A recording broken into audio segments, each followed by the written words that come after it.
முதல் வாசகம். நிந்தனை செய்வோருக்கும் காரியுமிழ்வோருக்கும் என் முகத்தை மறைக்கவில்லை. இறைவாக்கினர் எசாயா நூலிலிருந்து வாசகம். அதிகாரம் 50 இறைவசனங்கள் 4 முதல் 9 முடிய. நலிந்தவனை நல்வாக்கால் ஊக்குவிக்கும் அறிவை நான் பெற்றிட ஆண்டவராகிய என் தலைவர் கற்றோனின் நாவை எனக்கு அளித்துள்ளார். காலைதோறும் அவர் என்னை தட்டி எழுப்புகின்றார். கற்போர் கேட்பது போல் நானும் செவி கொடுக்கச் செய்கின்றார். ஆண்டவராகிய என் தலைவர் என் செவியை திறந்துள்ளார். நான் கிளர்ந்தெழவில்லை, விலகிச் செல்லவும் இல்லை. அடிப்போர்க்கு என் முதுகையும் தாடியை பிடுங்குவோருக்கு என் தாடையையும் ஒப்புவித்தேன். நிந்தனை செய்வோருக்கும் காரியுமிழ்வோருக்கும் என் முகத்தை மறைக்கவில்லை. ஆண்டவராகிய என் தலைவர் துணை நிற்கின்றார். நான் அவமானம் அடையேன். என் முகத்தை கற்பாரை ஆக்கிக் கொண்டேன். இழிநிலையை நான் அடைவதில்லை என்றறிவேன். நான் குற்றமற்றவன் என எனக்கு தீர்ப்பு வழங்குபவர் அருகில் உள்ளார். என்னோடு வழக்காடுபவன் எவன்? நாம் இருவரும் எதிரெதிரே நிற்போம். என் மீது குற்றஞ்சாட்டுபவன் எவன்? அவன் என்னை நெருங்கட்டும். இதோ ஆண்டவராகிய என் தலைவர் எனக்கு துணை நிற்கின்றார். நான் குற்றவாளி என தீர்ப்பிட யாரால் இயலும்? இது ஆண்டவரின் அருள்வாக்கு. இறைவா, உமக்கு நன்றி. பதிலுரை பாடல். கடவுளே, உமது பேரன்பின் பெருக்கினால் எனக்கு பதில் மொழி தாரும். ஏனெனில் பொருட்டே நான் இழிவை ஏற்றேன். வெட்கக்கேடு என் முகத்தை மூடிவிட்டது. என் சகோதரருக்கு வேற்று மனிதனானேன். என் தாயின் பிள்ளைக்கு அயலானானேன். உமது இல்லத்தின் மீது எனக்குண்டான ஆர்வம் என்னை எரித்துவிட்டது.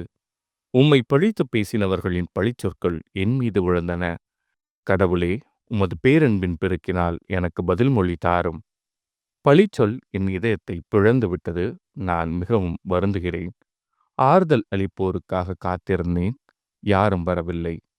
தேற்றிடுவோருக்காக தேடி நின்றேன், யாரையும் காணவில்லை. அவர்கள் என் உணவில் நஞ்சை கலந்து கொடுத்தார்கள். என் தாகத்துக்கு காடியை குடிக்க கொடுத்தார்கள்.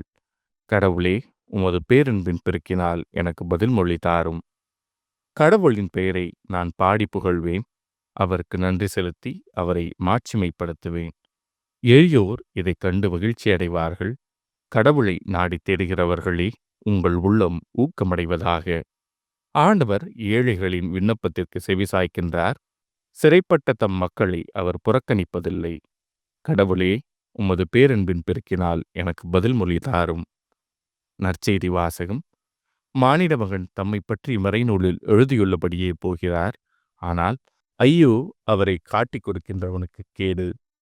மத்தேயு எழுதிய தூய நற்செய்தியிலிருந்து வாசகம். அதிகாரம் 26 இறைவசனங்கள் 14 முதல் 25 முடிய.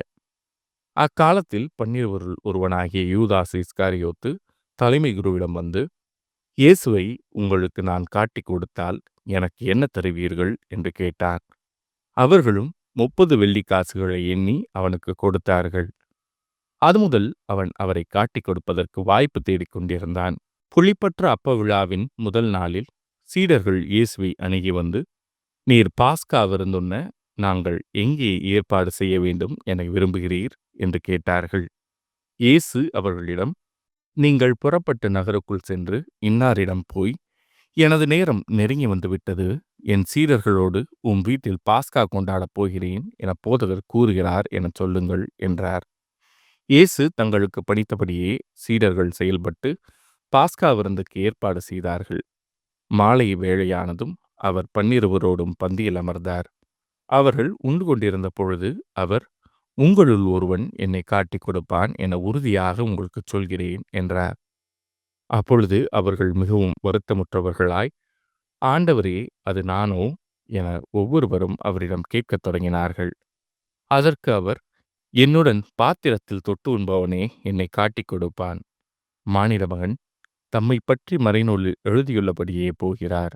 ஆனால் ஐயோ, அவரை காட்டிக் கொடுக்கின்றவனுக்கு கேடு. அம்மனிதன் பிறவாதிருந்தால் அவனுக்கு நலமாயிருந்திருக்கும் என்றார். அவரை காட்டிக் கொடுத்த யூதாசும், ரபி, நானோ என அவரிடம் கேட்க, இயேசு, நீயே சொல்லிவிட்டாய் என்றார். இது ஆண்டவரின் அருள்வாக்கு. கிறிஸ்துவே, உமக்கு புகழ்.